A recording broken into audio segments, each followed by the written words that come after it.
that strongly suggests a system of governance that the ownership should be largely given to the people or anchored on the people. But in a situation where we have a democratic system of governance where there is largely anchored on a few elected individuals, the question is that truly a democracy or a civilian rule? You know, the idea this morning is not for us to answer that question, but to actually reflect on it. So with that, I welcome you to here today. It's a beautiful Monday morning, and today promises to be a very interesting and engaging edition. All you need to do is stay with us as we take you through the journey this morning. My name is Alex Adejoye. I'm not alone on the show this morning. Ade Bukolaba is here. Good morning, Bukola. Good morning, Alex. How are you doing today? I'm very fine. I'm fine. Doing good. Good morning, dear viewer. Welcome to another edition of AM Today, coming to you live from Osrc Television Studios here in Orita Obele, Akure. My name is Adebukola Oba, and as always, we are here again to inform you, to bring to you information and important conversation that actually matter to you. So do well to stay with your screen and stay with us. All right, we begin with stories making the headlines from the national dailies, and this morning I have with me the Nation newspaper, I have the Guardian, and this day's newspaper, while Bukola take care of the rest of the papers. And coming from the Nation newspaper,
the executive, in order to stamp out the increasing incident of kidnapping and terrorist activities in Nigeria. It will also lead to discussion on the issues of state police and other measures that can be put in place temporarily before the issue of state police goes.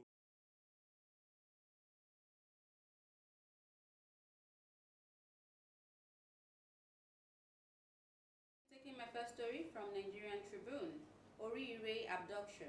Troops close in on kidnappers' hideout. Fresh details have emerged on the intensive efforts by the authorities to rescue the 39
to ensure that these terrorists, the kidnappers, don't come out of that forest. It's a good one. It's a good one. And even from the news flowing around, Yeah. it suggests that they have lowered their outrageous demand. Maybe we never can tell. Maybe that will eventually lead to a kind of surrender on the part of these that's terrorists. actually going to be what's going to come out Because of this, as it is now, no way out. Yeah. They have no place to go, so there's a possible surrender from these terrorists, and we just continue hoping and supporting and praying for our security agencies to have more tools to combat this issue of terrorism in our country. I think they deserve the credit this morning. Of course, and hopefully it will all end in joy. It will all end in joy. Yes, the case of the local government in Oyo so. State. All right, moving on. Still with the Nation newspaper. McAfee urges Tinubu to declare emergency on insecurity.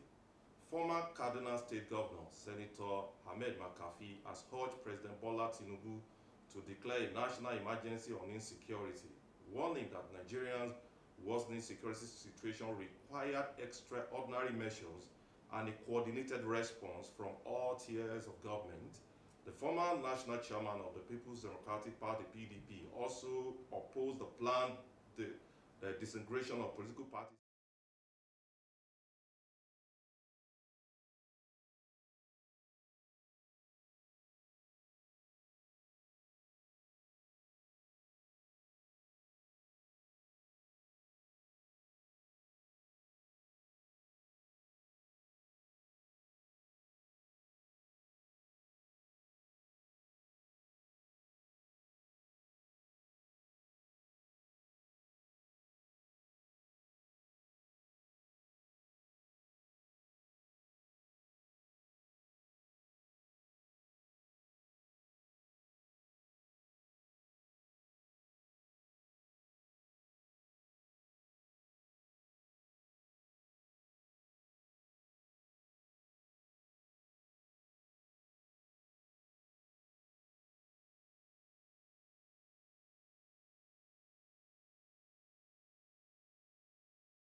Has condemned the mob violence that resulted in the gruesome killing of a woman over alleged child theft in Maraban, Jos on Sunday.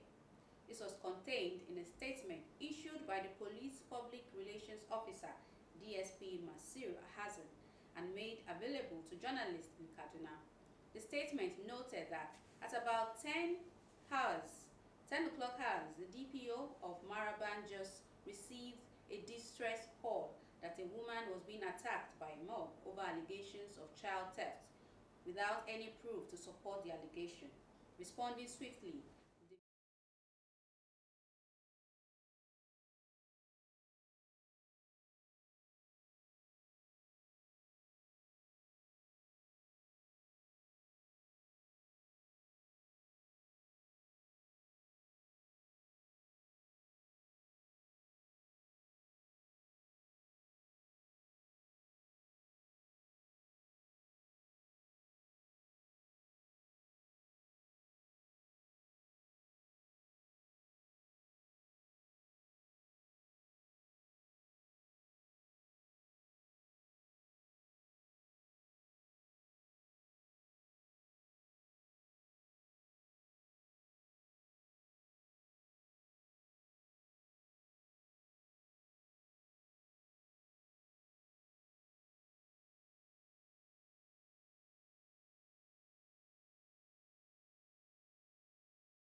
people have to allow the law to take its full course instead of doing just juggle justice. And look at this, now, even as the police try to protect this woman, They still went ahead to the police station to forcibly remove the woman and still kill her. From the police custody. The thing is, how were they even able to overpower this police in the first place?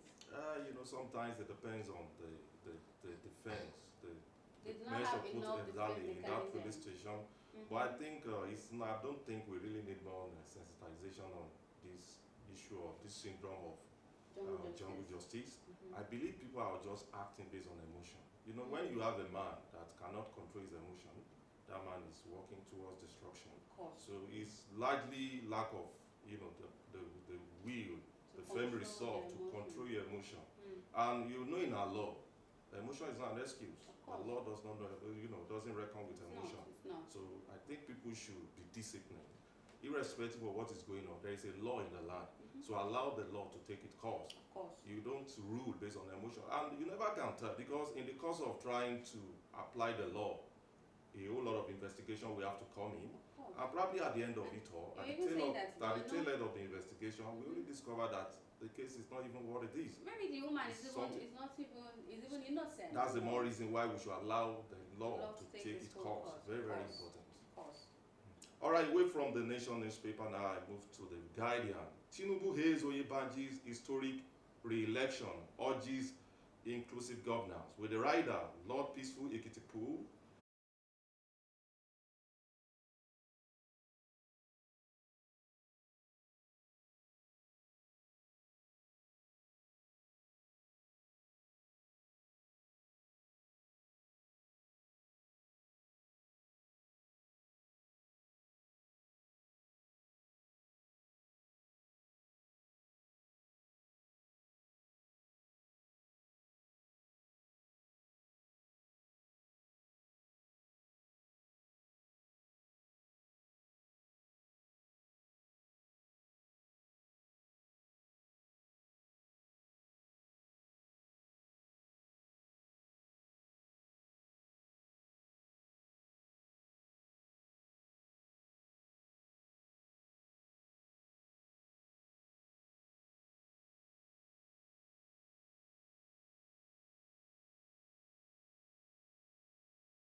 still have internal issues. All right.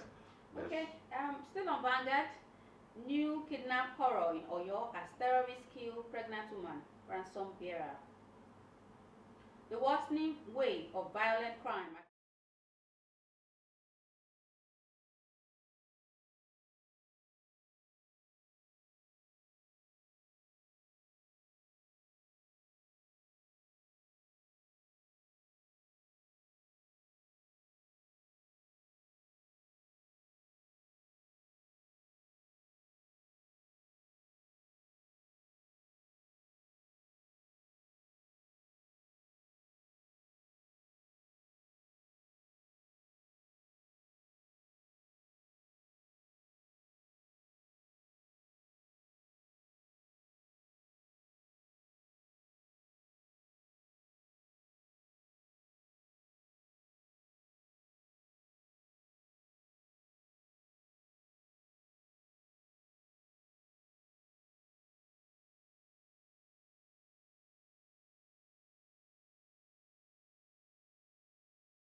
Okay, still on the Guardian newspaper, and this is going to be the last story for this section. PDP candidate wins Rivers Southeast by-election. Maybe this will be, bring joy to the opposition parties in Nigeria. Let's just take a few paragraphs.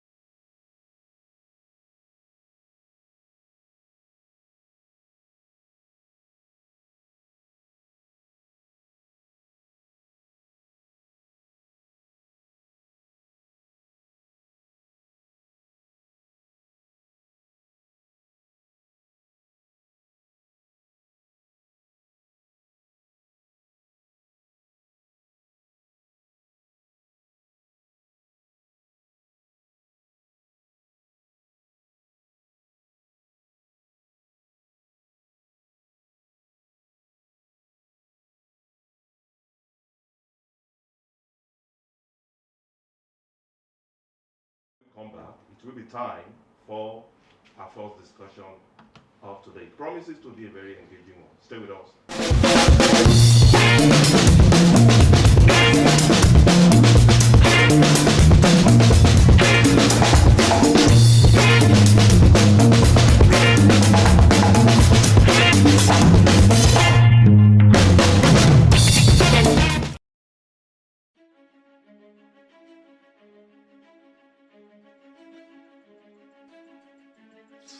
She was called the Lioness of Lisabi, a name that roared through the halls of colonial power and echoed in the hearts of women across Africa. Her name is Fumilayo Ransom Kuti, a teacher, activist, feminist, nationalist, and mother to legends. But before the fame, there was fire. Born on October 25, 1900 in Abeokuta, present-day Ogun State, Nigeria. Fumilayo was born Frances Abigail Olufumilayo Thomas. She came from a family that valued education, and in 1914, she became the first female student at Abeokuta Grammar School. Determined and brilliant, she later traveled to England for further studies. A rare feat for a Nigerian woman at that time. There, she trained as a teacher, absorbing ideas of equality and freedom that would shape her life's mission. On returning to Nigeria in the 1920s, she married Reverend Israel Ransom Kuti, a clergyman and educator. Together, they worked to uplift their community through education. But Funmilayo was not content with just teaching. She saw how colonial rule and traditional structures oppressed Nigerian women, and she decided to act.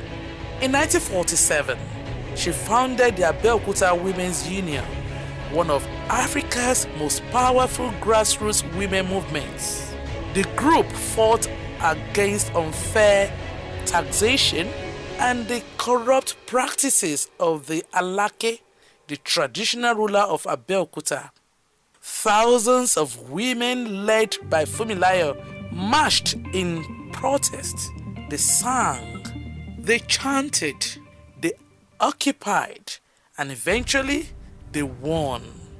The Alake was forced to abdicate. Funmilayo Ransom Kuti was fearless. She was one of the few Nigerian women to drive a car, to travel widely, and to speak truth to power. Her activism didn't stop in Abeokuta. She was a founding member of the Nigerian Union of Teachers, a member of the National Council of Nigeria and the Cameroon's NCNC.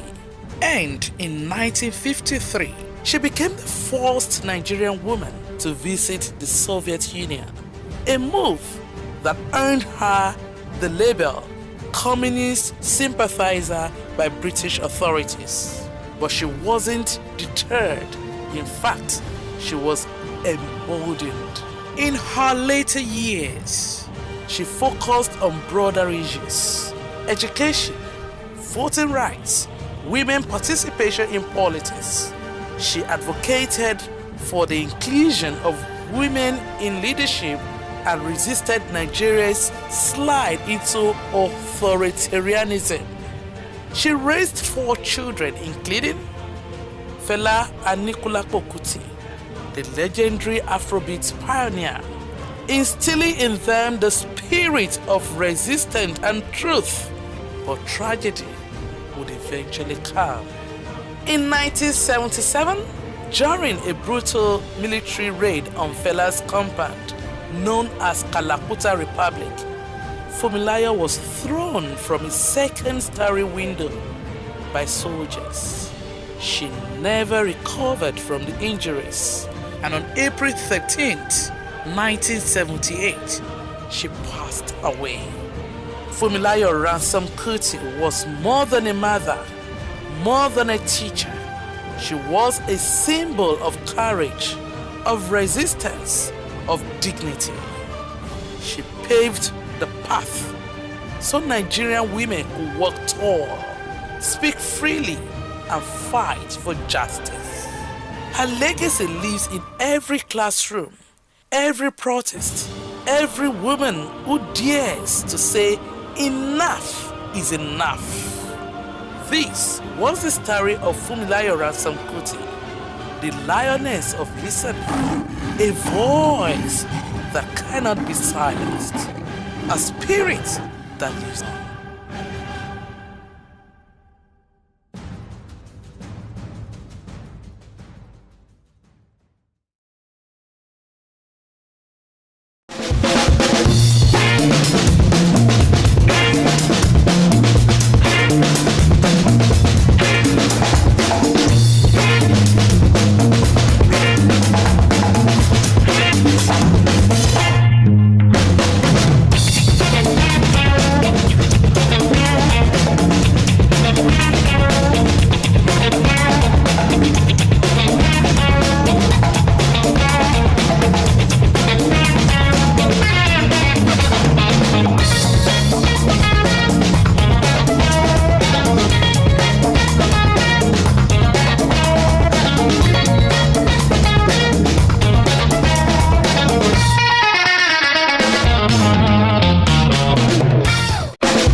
electoral landscape has once again come under spotlight over the weekend with series of scattered election headquarters across the country.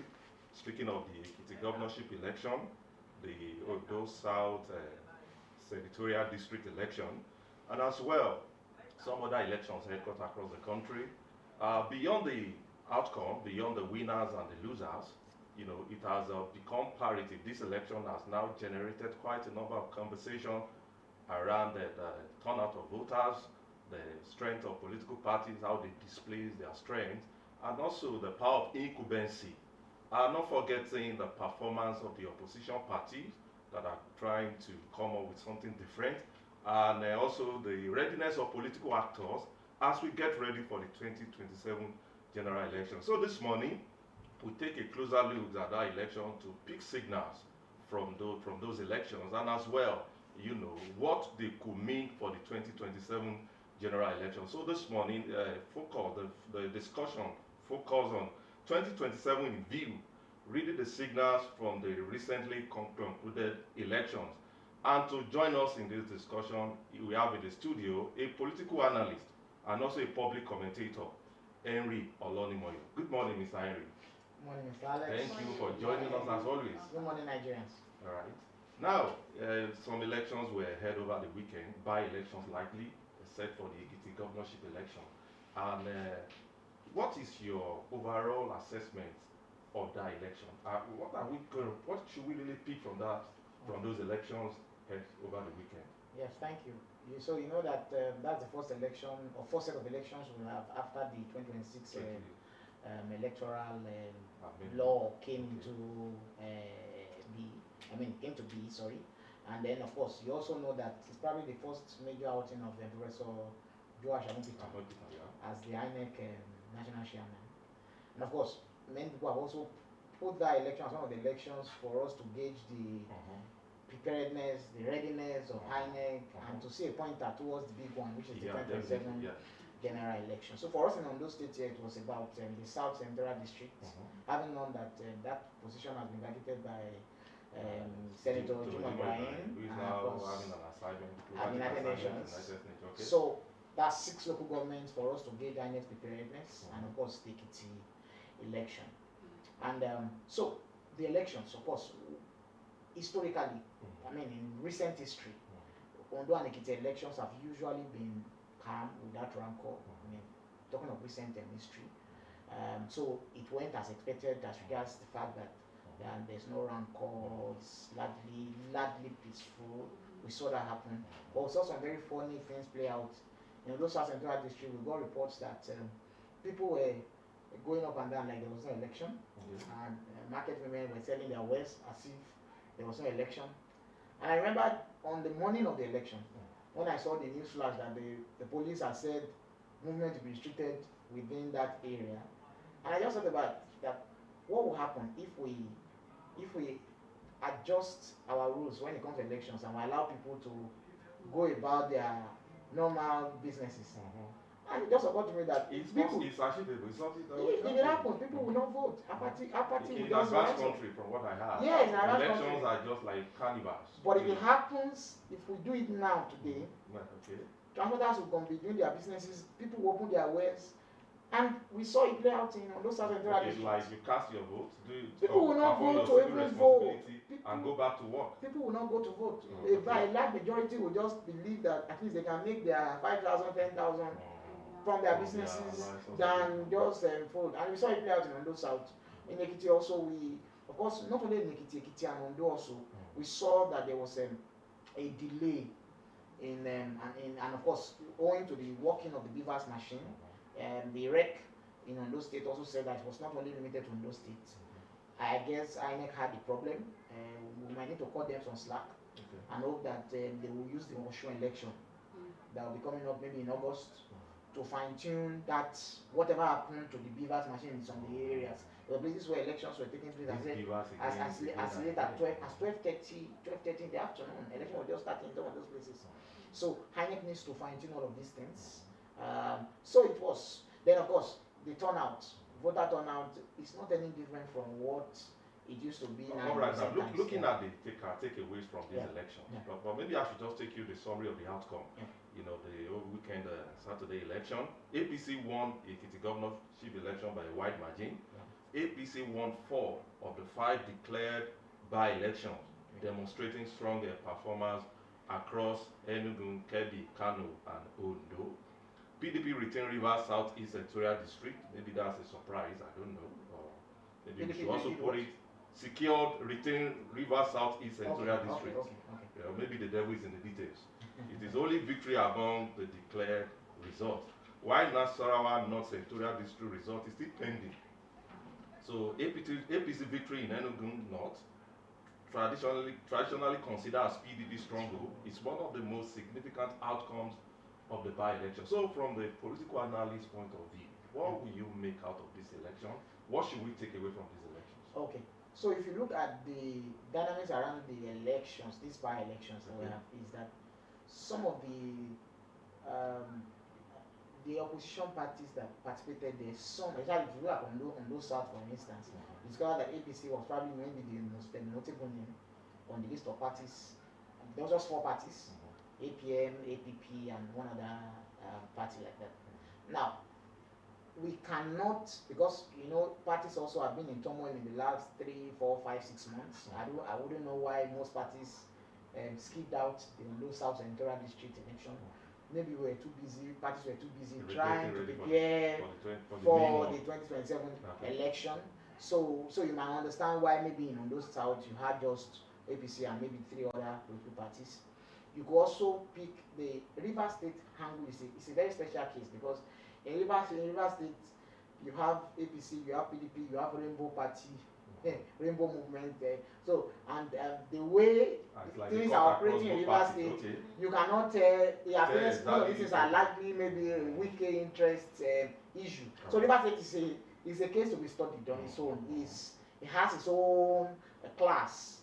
I mean, there has been news that in the last 3 or 4 months, the House of Assembly has not even held any plenary. So that's Rivers State on its own. But if you come to Ekiti, it's clear that Ekiti was almost a foregone, a concluded case. If you look at Ekiti since 1999, I mean, after the Adebayo administration, you see that it has always been roaming between the Fayoshes, the Fayemis, and the Unis. They've been the 3 major political powerhouses in Ekiti. And if the 3 of them are now aligning behind Governor Oyebamji, he's almost as good as done. I don't know how I managed to do it, to get. And he has set a record. Yes, it's previous back to back for the first time in Ekiti. I knew he was going to break it because I don't know. I was able to convince his opponent in the last election, which is Shegwani, to support him. Was able to convince Ayefayoshe, who was not in his political party, to support him. And again, his immediate principal, Governor Fayemi, to support him. Looking at that overwhelming, and then if you look at it, it has never really been a state that pulls surprises when it comes to electoral polls. Go and check it. They don't really deviate from the norm. Although they have had a history of deviating from the norm, but Ekiti. So I expected that. But of course, there are the other issues with vote buying and voter turnout that I think maybe we'll still touch about as we proceed. Many people have different opinions about the outcome of this election. While some people believe that APC remains very strong, some people still think that the oppositions have a chance in the upcoming general election in 2027. So you say these results confirm the dominance of APC, or do they suggest a more competitive political landscape ahead of 2027? Thank you. So if you're talking of one of the major strongholds of the APC in Nigeria, Ondo and Ekiti is one. As we speak till today, Ondo and Ekiti is one of the major strongholds of APC. What are the criteria? I mean, if you look at it, traditional. Last election, the presidential elections, it was Ondo and Ekiti flip. And I know that President Bola Ahmed Tinubu now knows that if there's any state he's sure of in the southwest today, he knows that Ondo and Ekiti, they are almost in the bag for him. That's on one hand. Then you cannot yet. There's still the Osrc election to look at because Osrc is being ruled by the opposition. One of the opposition who has also moved from what's about the PDP, is the PDP to Accord in recent times. And so it's one major place to look at. Osun has also been a troubled spot in recent times electorally. If you look at 8 years ago, there was the inconclusive that happened, where elections were asked to be conducted in some places in Ife and the rest. And then the Omishore factor played in at that time before when Itola emerged as governor. So Osun is a big issue. Apart from Osun, are there any other states that candidate of this opposition candidate? So if you look at the other places, they are more of by-elections and the rest. And you also need to understand now that the dynamics of opposition party in the country is changing now. We're talking of the major opposition party now. It's not PDP. If we are talking of major opposition party in the country, we're talking of the NDC and the ADC. So these elections are still too early to gauge them. I'm not sure NDC is participating in any by-election until the 2027 election. So something is shifting our political landscape, if you see. And whatever we are seeing now cannot be able to sufficiently gauge what the outcome of election will be in 2027. Seeing that we'll be having an NDC on the ballot and an ADC on the ballot. Well, what does this election tell us about the organizational strength and the grassroots structure of alternative opposition parties like the ADC and NDC? So, for me, if you look at the way our politics is being run here, you will see that it's not a case of because the polity has been heavily monetized. Even the people who are running after the ruling party, you will know largely is because of the fact that they have access to massive resources. That's the truth. That's the truth. And if you know the kind of deadline that INEC has put around political parties since between March and May, I think that has concluded now. But the case is still in court that INEC cannot put a restriction, a deadline of political parties for the registration of party members, since the constitution says that they have until 120 days before the election. And the next election will be in January, ending of January 2027, that political parties should still have up to September to be registering. And I think the first level of court has given in favor of political parties. INEC now has appealed that case. So I think how that case comes out eventually will let us know. What do you think is the interest of the INEC trying to that for me is the problem. Why is INEC fighting that judgment? Why does INEC have a problem with political parties being able to register members and allow people to crisscross until September? Why do you have a problem with that? Democracy. It's the democracy. They are supposed to be the umpire. It does not affect the outcome or it does not affect their processing. But we were just surprised that everything about the electoral process was pushed into May deadline, ending of May. Now nothing is happening now. I can tell you as someone who is an insider that what is happening now is maybe filling of forms, submission of forms. The submission of forms, maybe the deadline will start from July ending. Campaigns will not start until ending of August. So why the rush about May? And whether I like it or not, this is affecting opposition parties because APC had an head start beyond, far above every other political party in the sense that we saw them doing the capture of their members even long before the law was signed. Do you think APC is behind this? We've had people say it again and again that the leadership of the INEC is compromised. According to them. Of course, people will always talk, but I still want to take you. And they have put out evidences to that effect, and that's why it behoves on INEC to prove that he is not partial. Evidences like what? No, so of course, there's the issue that trended about George Amupiton's previous, somebody who appears to be like George Amupiton, previous social media footprint. That has been an issue on one hand. That may be a deep fake. You never can tell. We live in the new technology. I will say that. I will say that. But why will INEC use until it's duly investigated? Fine, I will say that. But why will INEC use its own official page to defend the actions or inactions of the chairman? The man should be able to answer on his own merit. INEC is an institution of government. Tomorrow it might not be there. But go and check INEC's official page. To avoid something that can dent the image of the institution, you know. But you know one that thing. responsibility You know one thing. There's the court of their boss. Yes, there's the court of public opinion. Okay. And there might be no case in the legal court, but already we cannot rule out that there's already an opinion that people have formed, or some people have formed about him. And for me, I have not taken a stand yet. I just feel that the man still has what it takes to prove that he is neutral. Right. And that's why the elections because of our time. I still want to take you on this. Just recently concluded elections. We saw the surprise in Rivers State, and where the PDP candidates won overwhelmingly, winning with a very wide margin. So how do we even explain this, given the fact that currently APC is holding the firm grip of that state, and for a PDP to come up like this, maybe you will need to. That's why I said the River State. The River State is an abnormal situation. Okay. And as it stands today, we are not yet still sure that the destiny of PDP has been fully decided. There may still be one or two cases in court about the destiny of the PDP, even before the year runs out. Now to still see, and that's why I'm surprised when I see people trying to run on that platform.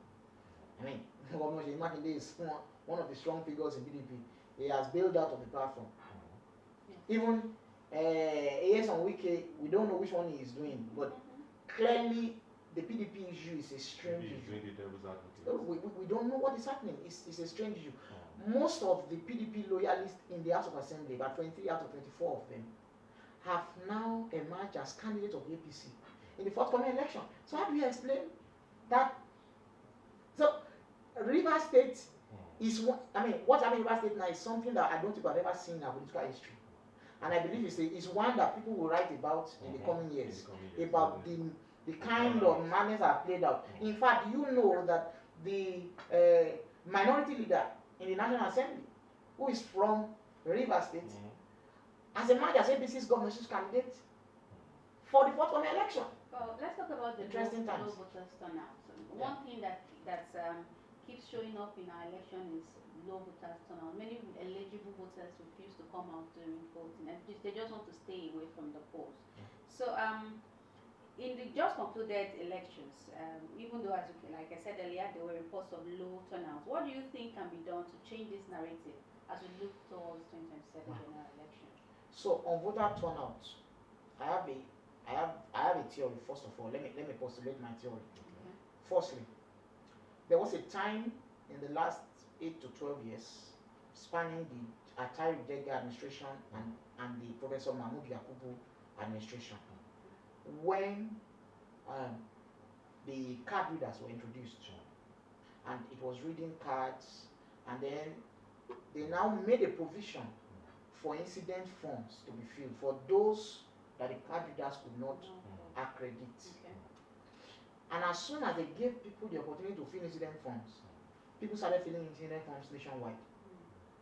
And they stopped even using the card readers.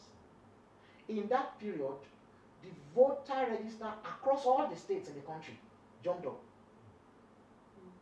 By the 2019 presidential election, there was this graphic I saw, and a strong disparity between accredited voters in the previous 2015 election and the 2019 election. And it showed a far cry. If you recall some of the votes that came out from the KKK states during the Buhari's 2015 emergence, you were seeing some 1 million, 2 million, from one of those states. In 8 years after, which was 2023 election, is it possible that those votes, some of them, they were still on that number of votes or even less? I go and check the records. Are you saying in 8 years that voter has not increased? So that tells me something. The INEC has to do a thorough work, first of all, with our voters register. Okay. And I knew they wanted to introduce it with revalidation, but it was too late to do a revalidation just on the eve of the year before the election. Maybe after the 2027 election, INEC can do a revalidation to know who is still alive, who has traveled, relocated out of the country. Why do you think many Nigerians are not interested in voting, especially you? Yes, and so now that will now bring me back to the other theory now, where some people don't just want to come out to vote. Now, on the issue of that, you will know that people are dissatisfied. Some people have lost interest in the process. And I can tell you that a larger percentage of people who come out to vote are people who are going out to get something for their vote. A larger percentage. They are actually going there to say, see, they have prayed themselves, man, we are going to make this money today, and they are going out for that. But for those who probably don't need any politicians, 5,000, 10,000 naira, who are not also interested, they just stay back home. Then the last part is that maybe people have not seen candidacies that can excite them, passionate enough to draw them out of their houses to come and vote. Well, okay. On a final note, Okay.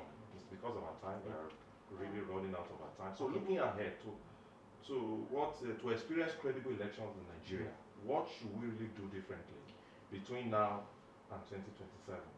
Can we do much? I'm not sure how much we can do between now and 2027. Okay. There's a lot, but the big issue now is vote buying, and which we cannot hide from. It's a big issue, it's a menace now. And then YAG Africa had even written in their interim report just after the Ekiti election that something must be done to ensure that not just only the polling unit area is secured, but adjoining buildings around the polling areas are secured If you could recommend to avoid vote buying. What if you could recommend a major reform ahead of this? We can't do any reform now. We can't do any reform now. We can only just say that INEC should work on its machines to ensure that we don't have delays, we don't have logistic problems, and the issue of the transmission of results. We didn't have no problem with that with the Ekiti election. We would like to see how the Osun election will work. Now that that one is an opposition state. Thank you, Mr. Henry, a public commentator and a political analyst. Thank you for your time. Thank you. 2027 general election is coming, and it's for the youth. Is within your right to express your expression, to express yourself, even on the social media. But you need to know that there's no polling unit on the social media. You need to know that. So it's a must that you get your PVC and express yourself by that PVC. That is just it. So we take a break now. When we come back, it will be time for the second discussion of today. It promises to be very engaging one. Stay with us. We'll be right back.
Join us every Tuesday from 7:30 p.m. and of course on Friday at 6:30 p.m. on the station OSRC television.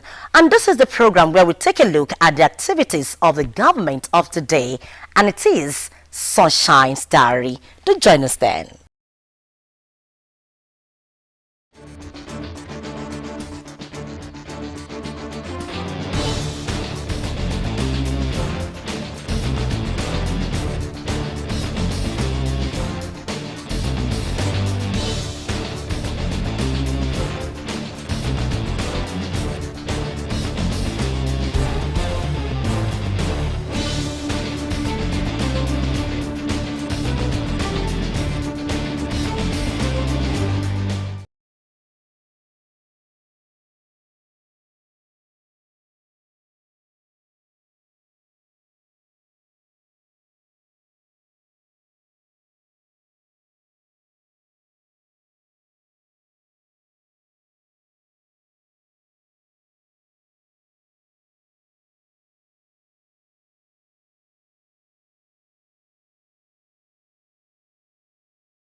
there with us, welcome back. And we move straight to the second discussion for today.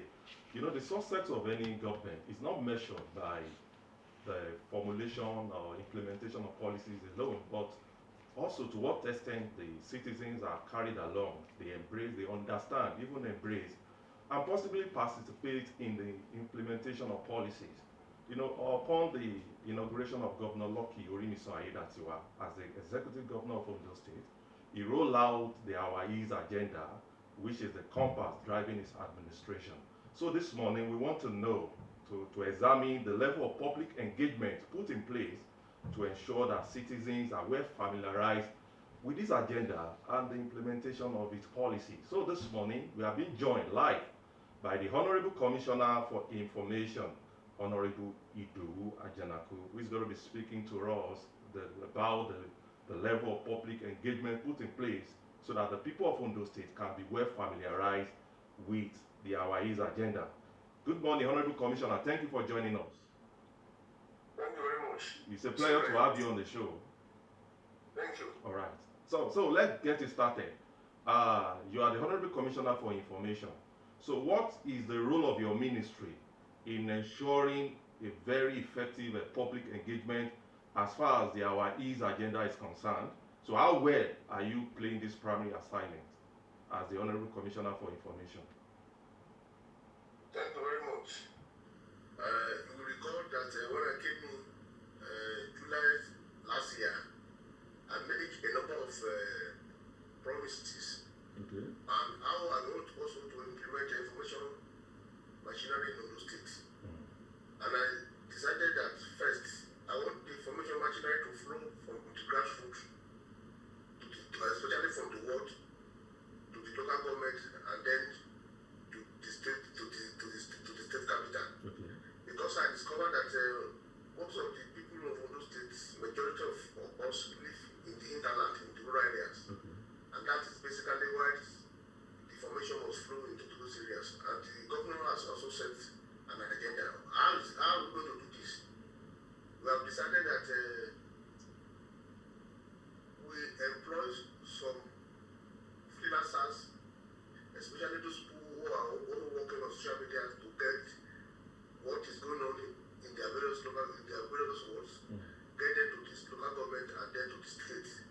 Whereas we also, as a Minister of Information, we also to create a department. We created a department where full flow of information will also be disseminating in both the various languages in Ondo State, Yoruba, Ijaw, and other critical languages. And gradually, we have been able to do that. Not only that, we also discovered one of the greatest challenges that we have in the state is the issue of fake news. Okay. Because of the fact that, social media has become a tool these days to disseminate information.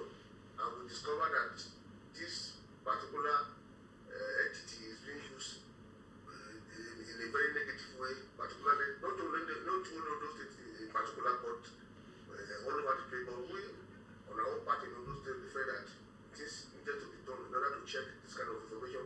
And the Ministry of Information has also developed an app which has been helping us to track some of the fake information. Because if you post a fake video now, like maybe the video that can be a 2014 video as a current one, we need to track it. And that is exactly what happened the other time. But we have not been able to get there yet, because we recall what happened in Akure about last 2 weeks when there was all this kind of thing, when people were saying that bandits have entered the state capital, people are picking up their words for various schools. We were able to discover that, and quickly we were able to track that and disseminate it. So